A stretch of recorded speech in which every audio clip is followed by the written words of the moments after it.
నమస్కారం. ఘంటారావానికి స్వాగతం. ముందుగా ప్రధాన అంశాలు. అమరావతిలో కాసేపట్లో జంగిల్ క్లియరెన్స్ పనులు ప్రారంభించనున్న మంత్రి నారాయణ.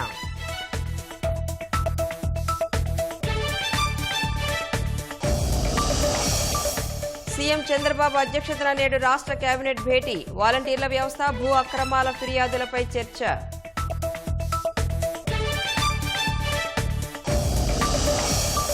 అమరావతిలో యూట్యూబ్ ట్రైనింగ్ అకాడమీ ఏర్పాటుకు గూగుల్ ఆసక్తి. సంస్థ ప్రతినిధులతో సీఎం చంద్రబాబు చర్చలు.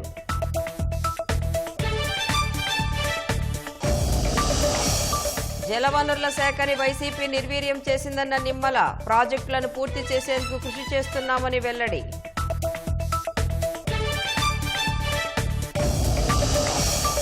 వైసీపీ నిర్వాకంతో గుజరాత్కు గుల్లల మోత క్షిపణి కేంద్రం. వెళ్లకుండా ఆపేందుకు ప్రయత్నిస్తున్నామన్న సతీష్ రెడ్డి.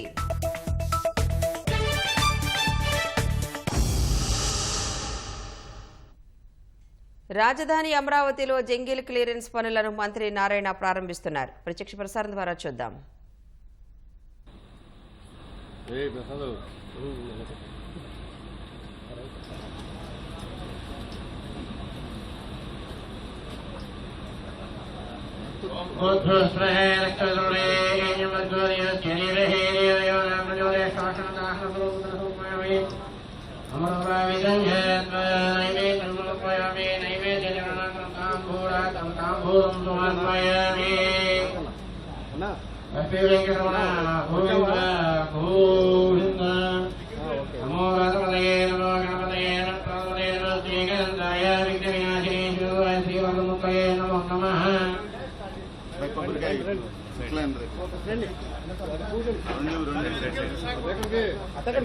అటు వెళ్ళాలి మనం. అటు వెళ్తే మిషన్ వస్తుంది. అటు వెళ్దాం. అటు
పైకి లేపండి. తగులుతుంది మినిస్టర్ తగులుతుంది.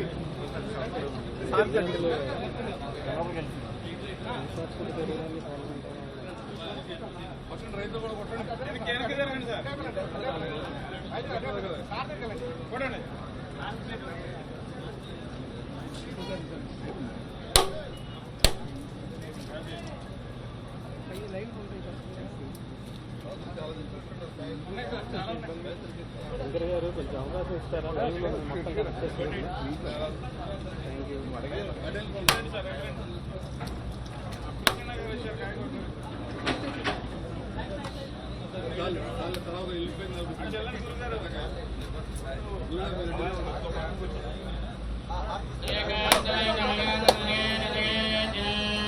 తెచ్చారు కానీ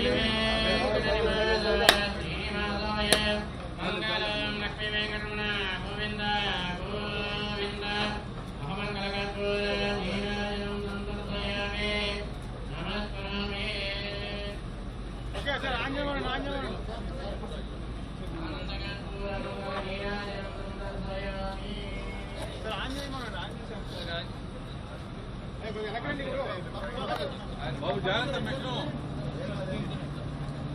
లేచిపోతుంది పైకి.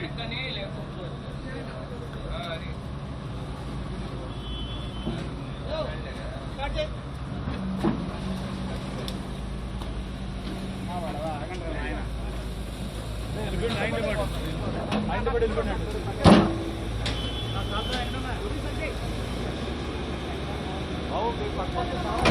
పెట్టు జంగిల్ పెట్టు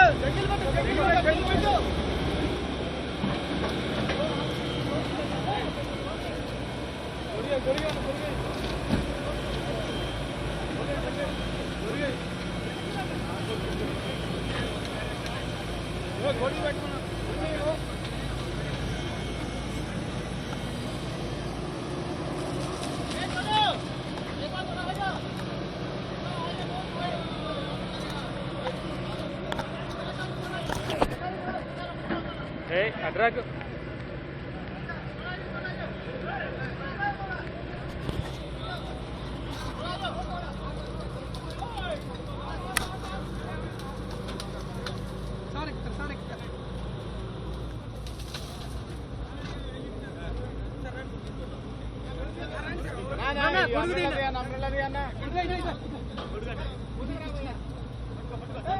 అన్నా కొడుకుదే గొడుగు తీసేయండి గొడుగు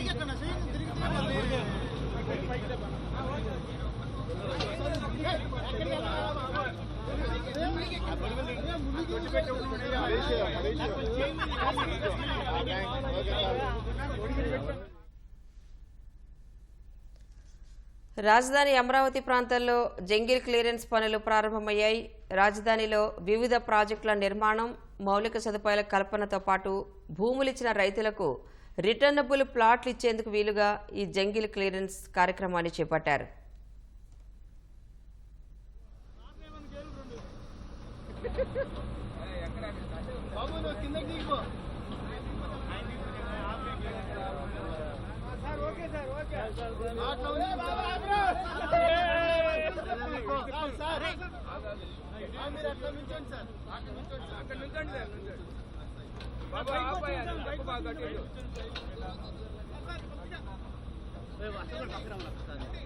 హలో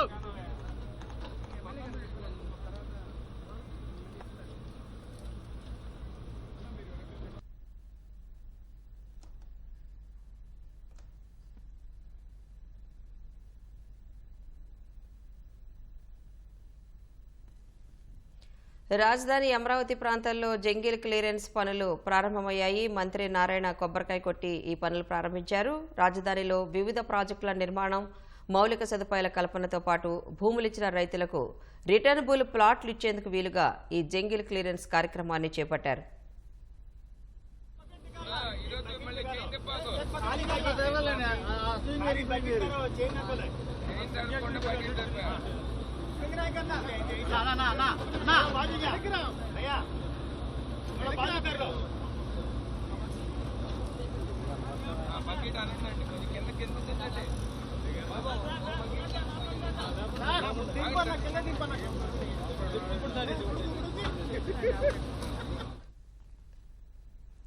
రాజధాని అమరావతి ప్రాంతంలో జంగిల్ క్లియరెన్స్ పనులు ప్రారంభమయ్యాయి. రాజధానిలో వివిధ ప్రాజెక్టుల నిర్మాణం, మౌలిక సదుపాయాల కల్పనతో పాటు భూములిచ్చిన రైతులకు రిటర్నబుల్ ప్లాట్లు ఇచ్చేందుకు వీలుగా ఈ జంగిల్ క్లియరెన్స్ కార్యక్రమాన్ని చేపట్టారు.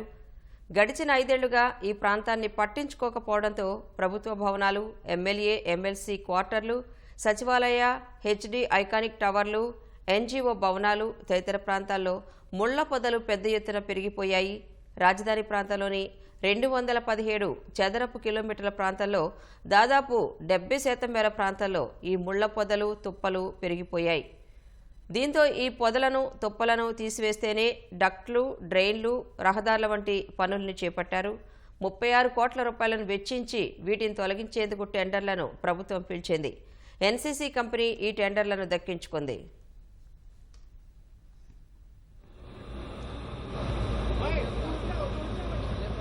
మా మీద పడే ఎత్తుకొచ్చి ఒకసారి ఆపండి.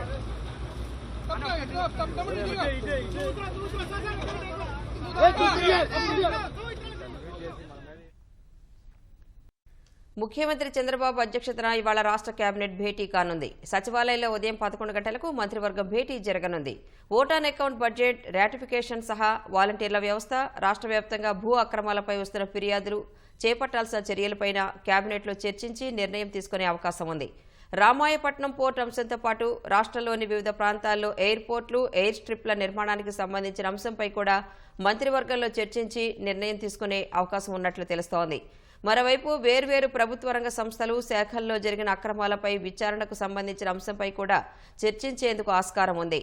అన్నా క్యాంటీన్లు సహా సంక్షేమ పథకాల అమలుకు ఆమోదాన్ని తెలపనుంది.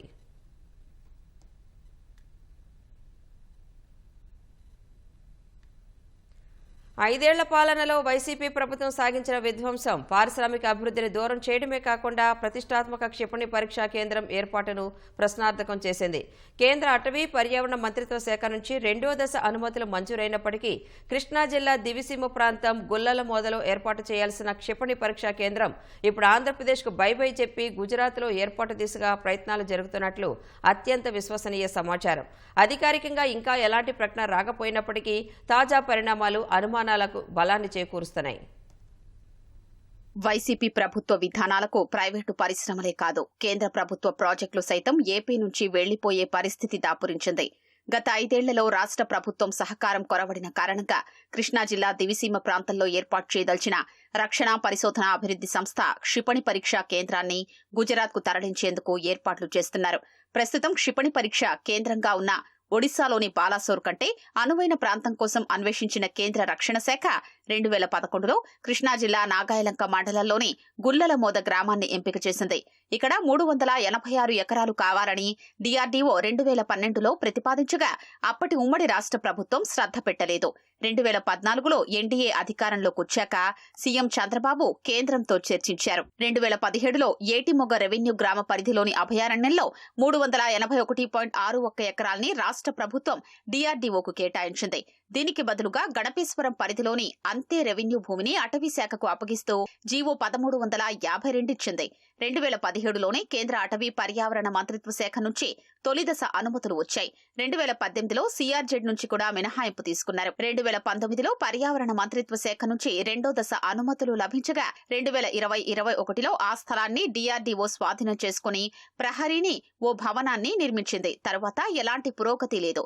క్షిపణి కేంద్రానికి వచ్చే ప్రముఖులకు అతిథి గృహం, శాస్త్రవేత్తలకు నివాస సముదాయం కోసం గన్నవరం విమానాశ్రయం సమీపంలో కొంత భూమి కావాలని డీఆర్డీఓ ప్రభుత్వానికి లేఖ రాయగా నాటి సీఎం జగన్ పట్టించుకోలేదు.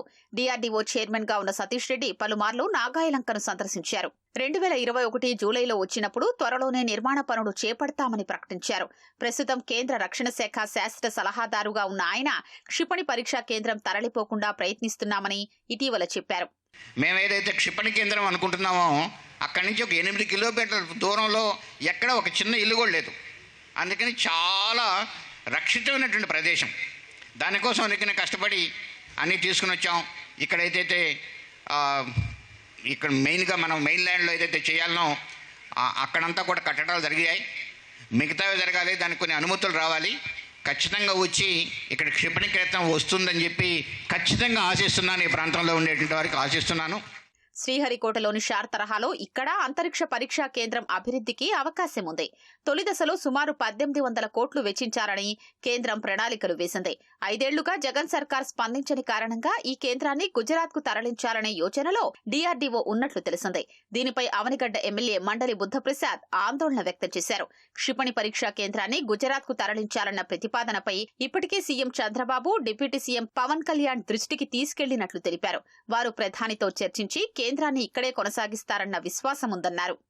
ముఖ్యమంత్రి జగన్మోహన్ రెడ్డి గారు రావటం, వచ్చిన తర్వాత ఆయన ఈ విషయం మీద పెద్దగా చర్చ ఇవ్వకపోవటం కూడా కొంత కారణం కావచ్చు. దాంతో రాజ్నాథ్ సింగ్ ప్రోగ్రాం ఆ రోజు జరిగి ఉంటే పరిస్థితి వేరుగా ఉండేది. కానీ అది ఆగిపోయిన పరిస్థితి వచ్చింది. ఆ తర్వాత ఎప్పుడు కూడా రాష్ట్ర ప్రభుత్వం మళ్ళీ ఈ ప్రాజెక్టు గురించి మాట్లాడిన పరిస్థితులు లేవు.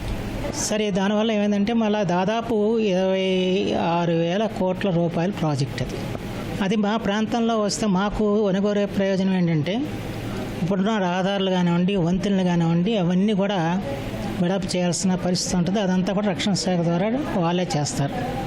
సామాన్యుడికి అలాగే చదువుకున్న వారికి ఇద్దరికి కూడా ఉపాధి కల్పించే కార్యక్రమం అది.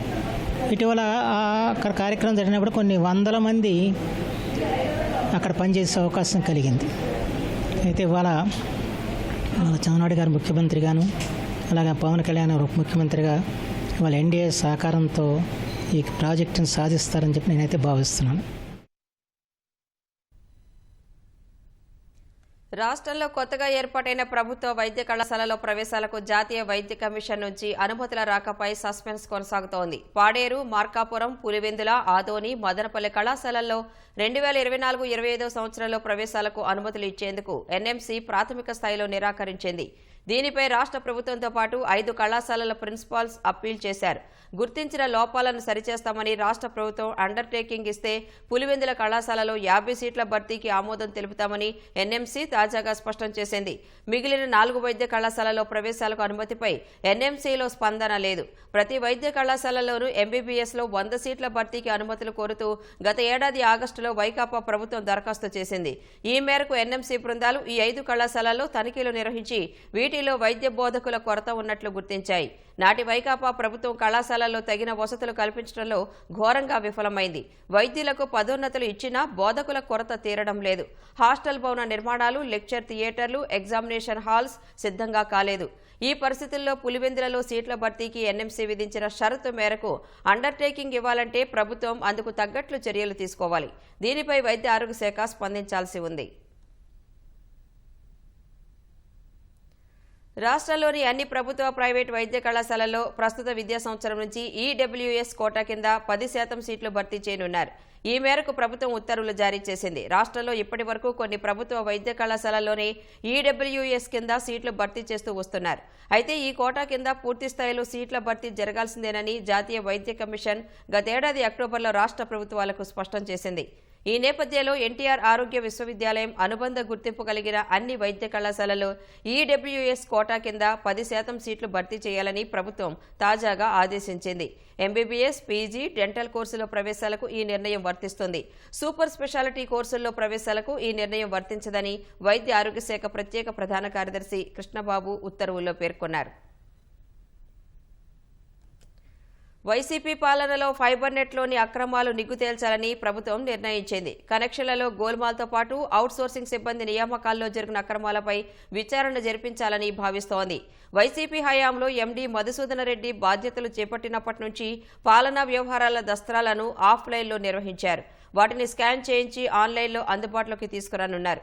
సుమారు 2 నెలలుగా మూసివేసిన ప్రధాన కార్యాలయాన్ని పోలీస్ బందోబస్తు మధ్య ఇవాళ తెరవనున్నారు. కొద్దిమంది అధికారులు, సిబ్బందినే లోపలికి అనుమతించనున్నారు.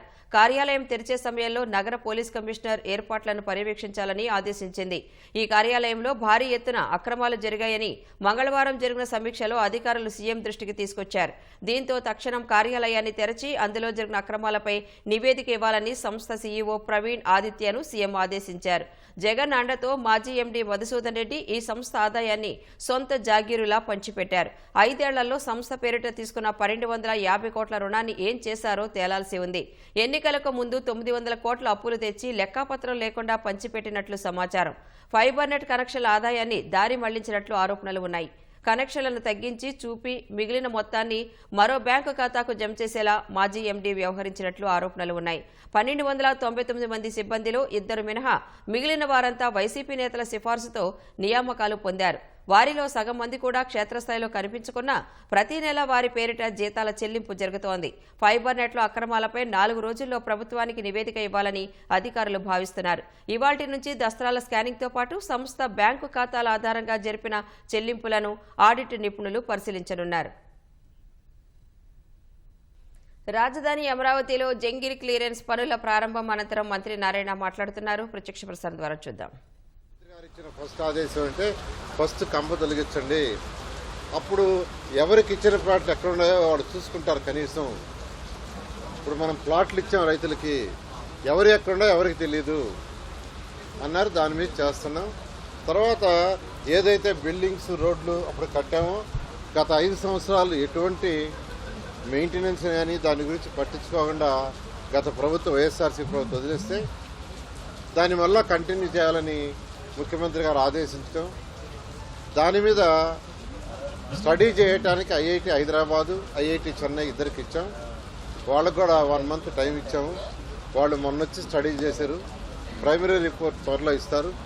ఇచ్చిన తర్వాత దాని మీద కొన్ని మళ్ళీ ఇంకా టెస్టులు చేయాలన్నారు. అది చేసిన తర్వాత దాన్ని బట్టి యాక్చువల్గా ముందుకు పోవడం జరుగుతుంది. అదేవిధంగా కౌలు రైతులు ఎవరైతే ఉండారో వాళ్ళు టైం ఎక్స్టెండ్ చేయమని ఎమ్మెల్యే గారు రిక్వెస్ట్ చేశారు వాళ్ళ తరఫున. మన నిమిత్తం యాక్చువల్గా కౌలు రైతులు గత 5 సంవత్సరాలు చాలా ఇబ్బందులు పడ్డారు. ఇక్కడ డెవలప్మెంట్ లేదు.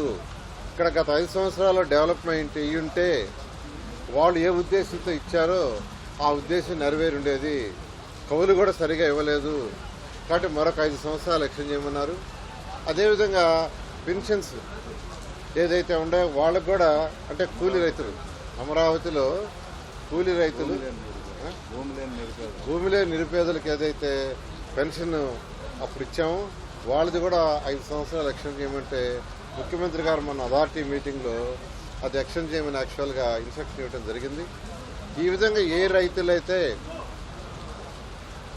ఈ ప్రభుత్వాన్ని, తెలుగుదేశం ప్రభుత్వాన్ని నమ్ముకొని ల్యాండ్ ఇచ్చారో, ఏ ఉద్దేశంతో ఇచ్చారో, ఇక్కడ ఒక మంచి రాజధాని రావాలని, వాళ్ళ భూములకు కూడా విలువ రావాలని ఖచ్చితంగా అది వచ్చే విధంగా ఖచ్చితంగా చేస్తామని రైతు సోదరులందరికీ తెలియజేస్తాం.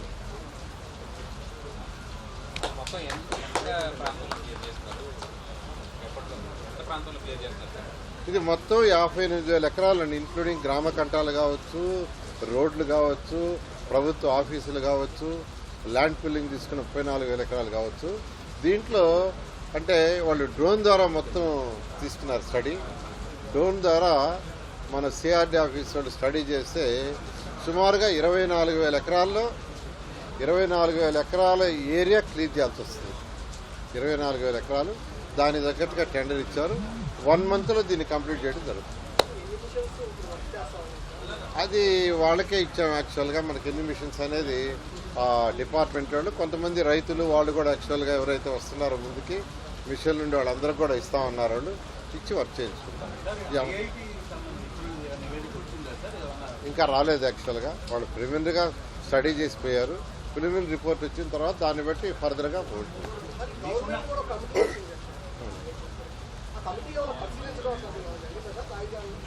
ఇప్పుడు అమరావతి గవర్నమెంట్ వచ్చి కొద్ది రోజులే, 2 నెలలు కూడా పూర్తి కాల.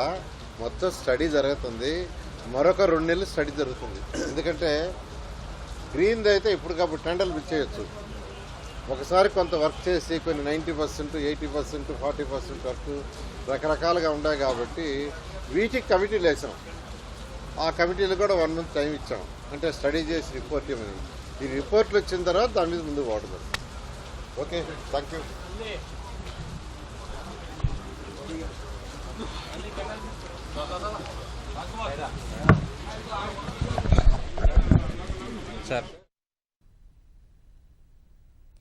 రాజధాని అమరావతిలోని మీడియా సిటీలో పెట్టుబడులు పెట్టేందుకు రాష్ట్రంలో యూట్యూబ్ ట్రైనింగ్ అకాడమీ ఏర్పాటుకు గూగుల్ సంస్థ ఆసక్తి వ్యక్తం చేసింది. యూట్యూబ్ సంస్థ global CEO Neal Mohan, Google సంస్థ ఏషియా పసిఫిక్ విభాగం అధిపతి సంజయ్ గుప్తాలతో ముఖ్యమంత్రి చంద్రబాబు మంగళవారం ఆన్లైన్లో సమావేశమయ్యారు. రాష్ట్రాల్లో స్థానిక భాగస్వాములతో కలిసి నైపుణ్యాభివృద్ధి కార్యక్రమాల నిర్వహణ, గ్రో విత్ గూగుల్ వంటి సర్టిఫికేషన్ ప్రోగ్రామ్స్ నిర్వహించడం తదితర అంశాలపై వారు చర్చించారు. అమరావతిలోని మీడియా సిటీలో యూట్యూబ్ కార్యకలాపాలు ప్రారంభించాలని, పెట్టుబడులు పెట్టాలని చంద్రబాబు చేసిన సూచనకు వారు సానుకూలంగా స్పందించారు. ఈ విషయాన్ని చంద్రబాబు ఎక్స్ వేదికగా వెల్లడించారు. నీల్ మోహన్, సంజయ్ గుప్తాలతో సమావేశమవడం సంతోషాన్నిచ్చిందని, ఆంధ్రప్రదేశ్లో యూట్యూబ్ అకాడమీ ఏర్పాటు, కృత్రిమ మేధ వినియోగాన్ని ప్రోత్సహించడం, కంటెంట్ డెవలప్మెంట్, నైపుణ్యాభివృద్ధి, సర్టిఫికేషన్ కార్యక్రమాలపై స్థానిక భాగస్వాములతో కలిసి పనిచేసేందుకు వారు ఆసక్తి కనబరిచారని తెలిపారు. అమరావతిలోని మీడియా సిటీకి గూగుల్ సాంకేతిక సహకారం అందించేందుకు ఉన్న అవకాశాలపైన చర్చించినట్లు చంద్రబాబు పేర్కొన్నారు.